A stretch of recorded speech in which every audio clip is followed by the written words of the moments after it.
আসসালামু আলাইকুম রহমতুল্লাহি ওবরকাতুহু। সম্মানিত দর্শক, বর্তমান সংসদে বিএনপির যে ব্রুট মেজরিটি রয়েছে, সেই ব্রুট মেজরিটি দিয়ে বিএনপি যে কোনোভাবে, অর্থাৎ যেভাবে ইচ্ছে সেভাবে সংবিধান পরিবর্তন করতে পারে। যেহেতু তারা দীর্ঘ ১৭ বছর পর ক্ষমতায় ফিরে এসেছে, সেহেতু তাদের এই ১৭ বছরের যে অব্যাহত দুঃখ কষ্ট বেদনা তারা ৫ বছর পরে সঙ্গত কারণে ফিরে পেতে চাইবে না। আমাদের দেশের যে লোক, তাদের যে মন এবং মানসিকতা, সেক্ষেত্রে আমাদের দেশের মানুষ ৫ বছর পরই ক্ষমতা পরিবর্তন করতে চায়। যেমন ধরুন, এখন স্বাভাবিক একটা ইকুয়েশন, সমীকরণ। সে সমীকরণটা হলো বিএনপি ক্ষমতায় আছে, জামাত বিরোধী দলে আছে। যদি আওয়ামী লীগ না আসে, আওয়ামী লীগে না আনা হয়, তাহলে সেক্ষেত্রে আগামীতে জামাত ক্ষমতায় আসবে, বিএনপি বিরোধী দলে যাবে। এবং আমাদের দেশের নর্মাল চরিত্র হলো যে, যদি তৃতীয় কোনো শক্তি না থাকে, তাহলে প্রধান যে বিরোধী দল থাকে তাদের উপর সরকার জুলুম করে, অত্যাচার করে, নির্যাতন করে। ফলে আগামী দিনগুলোতে আওয়ামী লীগের অবর্তমানে রাষ্ট্রশক্তির এবং সরকারি দলের যত নেতিবাচক দিকগুলো রয়েছে, সবগুলো জামাতের উপর আবর্তিত হবে এবং জামাত প্রতিহিংসা পরায়ণ হয়ে পড়বে। এবং জামাত যত প্রতিহিংসা, মানে জামাতের প্রতি প্রতিহিংসা পরায়ণ হয়ে পড়বে রাষ্ট্র এবং সরকার দলীয় যারা লোকজন রয়েছেন তারা। এর ফলে মানুষের সহানুভূতি জামাতের প্রতি বাড়বে এবং জামাত অব্যাহতভাবে ক্ষমতায় আসবে এবং ক্ষমতায় আসে তারা আবার বিএনপিকে ডলা দেবে। শুধু ডলা না, মরিচ বাটার মতো ডলা দেবে। এটা হলো স্বাভাবিক অবস্থা। তো সেক্ষেত্রে যে কোনো রাজনৈতিক দল আমাদের দেশে যে অবস্থা, স্বাধীনতার পর থেকে আজ পর্যন্ত সকলের মধ্যে ক্ষমতা যাওয়ার চাইতে ক্ষমতা হারানোর যে ভয়, বেদনা, কষ্ট, এটা মানুষকে তাড়া করে বেশি, প্রচণ্ডভাবে তাড়া করে। তো বিএনপি ক্ষমতায় এসেছে, এটা ভালো কথা, কিন্তু এই আনন্দ এখন আর নেই। 7 ডেজ, উইদিন 7 ডেজের মধ্যে এটা চলে গেছে। রোজার মাস বলে আমরা অনেক নেতিবাচক কথা বলছি না, বা আমরা অনেক কিছু শুনতে পারছি না, কিন্তু জাস্ট আপনি দেখবেন ঈদের বন্ধের পরে সরকারি অফিস খোলার সঙ্গে সঙ্গে সারা বাংলাদেশ কিভাবে উত্তাল হয়ে পড়ে। তো সেক্ষেত্রে বিএনপিকে প্রতি মুহূর্তে ক্ষমতা হারানোর ভয়, বেদনা তাড়া করবে। তো সেটা থেকে বাঁচার জন্য বিএনপি যদি সংবিধানে পরিবর্তন এনে রাষ্ট্রপতি শাসিত সরকারে ফিরে যায়, তাহলে এটা তাদের জন্য একটা বিরাট সেফগার্ড হবে। সেফগার্ড হবে এই কারণে যে এই মুহূর্তে তারেক রহমান সাহেবের যে ইমেজ, সেই ইমেজে মানে তারেক রহমান সাহেবের সাথে রাষ্ট্রপতি পদে সারা বাংলাদেশে প্রতিদ্বন্দ্বিতা করবে এরকম লোক রাজনৈতিক অঙ্গনে নেই, এমনকি আওয়ামী লীগও নেই। পরিস্থিতিটা ঠিক জিয়াউর রহমান সাহেবের প্রথম যে নির্বাচন হয়েছিল, সেই নির্বাচনে যে তিনি কর্নেল উসমানের সঙ্গে প্রতিদ্বন্দ্বিতা করেছিলেন, তখন জিয়াউর রহমান সাহেবের যে ইমেজ ছিল, ঠিক সেই ইমেজ নিয়ে তিনি, তারেক রহমান সাহেব, প্রেসিডেন্ট নির্বাচিত হতে পারবেন।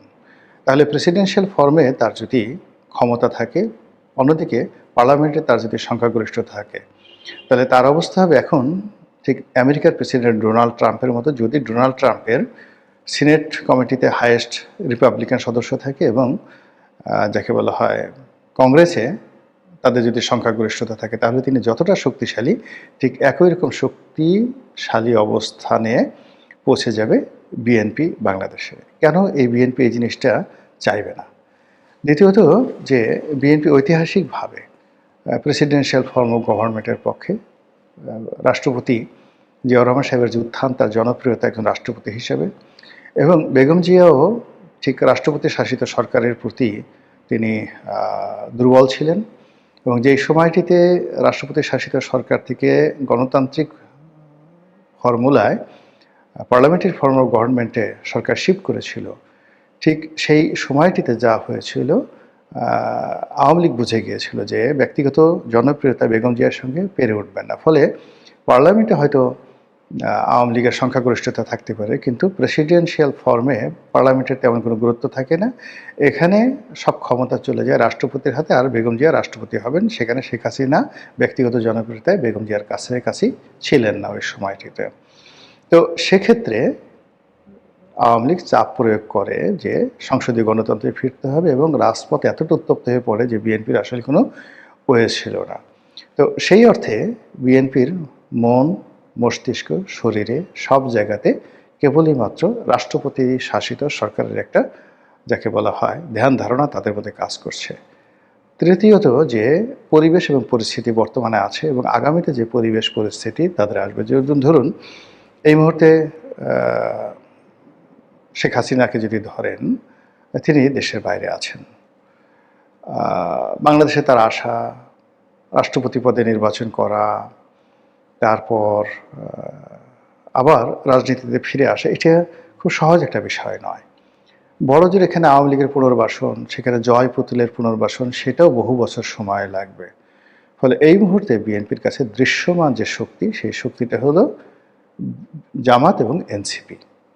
তো জামাত এবং এনসিপি গত নির্বাচনে ইসলামী দলগুলোকে শেষ মুহূর্তে এসে যে কোনো কারণে হোক না কেন তারা ঐক্যবদ্ধ করতে পারেনি। কিন্তু আগামী নির্বাচনে নয়, ঠিক দেখবেন যে আগামী 1 বছরের মধ্যে, জাস্ট 1 বছরের মধ্যে সমস্ত ইসলামিক দলগুলো একই প্ল্যাটফর্মে চলে আসবে যদি আওয়ামী লীগ না থাকে। এমনকি আওয়ামী লীগ মাইন্ডেড যে সকল ইসলামী গ্রুপগুলো ছিল, হেফাজতের যে অংশটি আওয়ামী লীগের সঙ্গে ছিল, তারাও কিন্তু জামাতের সঙ্গে যোগ দিবে আগামী 1 বছরের মধ্যে যদি আওয়ামী লীগ রাজনীতিতে ফিরে না আসে। তো সেক্ষেত্রে এই সম্মিলিত ইসলামিক দল, তারপরে জামাত, এদের যে দৃষ্টিভঙ্গি, এদের যে কর্মকাণ্ড, এদের যে জনপ্রিয়তা এবং এদের যে কট্টরপন্থী এদের যে কর্মী এবং সমর্থক, তাদেরকে মোকাবেলা করার জন্য একছত্র রাষ্ট্রীয় আধিপত্য এবং একছত্র ক্ষমতা, অনেকটা ডিক্টেটরশিপ, এটা না হলে তারেক রহমান সাহেবের পক্ষে ক্ষমতায় টিকে থাকা সম্ভব নয়। দ্বিতীয়ত তাকে যেভাবে হোক না কেন আওয়ামী লীগকে পুনর্বাসন করতে হবে। আবার আওয়ামী লীগকে যদি পুনর্বাসন করতে যায়, সেক্ষেত্রে জামাত এবং অন্যান্য যারা লোকজন আছে তারা 10 হাতে সমালোচনা করবে, 10 মুখে সমালোচনা করবে, অনার সৃষ্টি তৈরি করবে, সমাজের মধ্যে জামাত আওয়ামী লীগ মারামারি হবে, বিএনপির লোক সেখানে জড়িয়ে পড়বে, থানা পুলিশ প্রশাসন এই কাজে এত ব্যস্ত থাকবে, আইন শৃঙ্খলার অবনতি হবে এবং আর একটা আনরেস্ট। এবং সেই আনরেস্টের মধ্যে যদি আবার হঠাৎ করে যে বিএনপি আওয়ামী লীগকে আনলো জামাতকে কোণঠাসা করার জন্য, কার্যত যদি পরিবেশ পরিস্থিতি এমন হয় যে সেই জামাতের সঙ্গে আবার আওয়ামী লীগের বন্ধুত্ব হয়ে গেল এবং ঠিক 80-র দশকের মতো মানে সেই জামাত আওয়ামী লীগ সব একত্র হয়ে বিএনপির বিরুদ্ধে, মানে যেভাবে এরশাদের বিরুদ্ধে নেমেছিল সেভাবে বিএনপির বিরুদ্ধে নামলো। আবার 91-র পরে যেভাবে সব একত্র হয়ে বিএনপির বিরুদ্ধে নেমেছিল, ঠিক এইভাবেও আগামীতে কোনো যাকে বলা হয় একটা সমীকরণ তৈরি হয়ে যেতে পারে। তো সেই সমীকরণ থেকে বাঁচার জন্য বিএনপি তো নাকে তেল দিয়ে ঘুমাবে না। তারা সংসদীয় পদ্ধতিতে যতটা সম্ভব নিজেদেরকে সুসংহত করবে, দলকে শক্তিশালী করবে। আর যদি প্রেসিডেন্সিয়াল ফর্ম অফ গভর্নমেন্টে চলে যায়, তাহলে তাদের হাতে অনেকগুলো অপশন থাকবে। যেমন দেখা গেল যে প্রধানমন্ত্রী হিসেবে জামায়াত রহমান আসতে পারে, কিংবা ধরুন প্রধানমন্ত্রী হিসেবে জুবাইদুর রহমান আসতে পারেন, তারেক রহমান সাহেব ফ্যামিলি ডাইনেস্টির প্রতিভূ হিসেবে তিনি রাষ্ট্রপতি হতে পারেন। যেভাবে চন্দ্রিকা কুমারাতুঙ্গা তিনি প্রেসিডেন্ট হয়েছিলেন বা প্রধানমন্ত্রী হয়েছিলেন, আবার তার মা সেই তিনিও প্রধানমন্ত্রী বা প্রেসিডেন্ট হয়েছিলেন একই সঙ্গে।